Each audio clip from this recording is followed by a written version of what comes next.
বীরভূমের লাভপুরে সিপিআইএম এর বাংলা বাঁচাও যাত্রা। লাভপুর বিধানসভা সিপিআইএম কমিটির উদ্যোগে বাংলা বাঁচাও যাত্রা করা হলো। স্বাস্থ্য, শিক্ষা, কর্মসংস্থান, বাংলার সাম্প্রদায়িক সম্প্রীতি রক্ষা করা, 100 দিনের কাজের অধিকার সহ একাধিক দাবিতে লাভপুরে সিপিআইএম এর বাংলা বাঁচাও যাত্রা করা।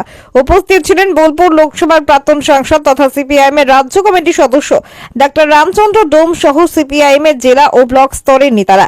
2026 বিধানসভা নির্বাচনের আগে রাজ্য জুড়ে শুরু হয়েছে সিপিআইএম এর বাংলা বাঁচাও যাত্রা। আগামী বিধানসভা নির্বাচনে এই বাংলা বাঁচাও যাত্রা করে কতটা মানুষের মন জয় করতে পারে সেটাই দেখার বিষয়। এই বাংলা বাঁচাও যাত্রা করে কিছুটা হলেও সিপিআইএম এর কর্মীরা উজ্জীবিত হলো বলে মনে করছে রাজনৈতিক মহল।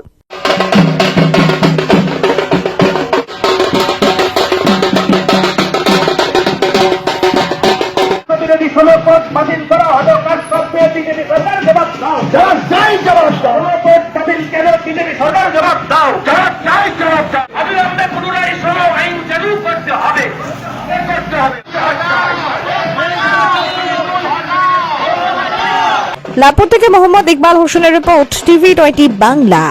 আপনার স্বপ্নের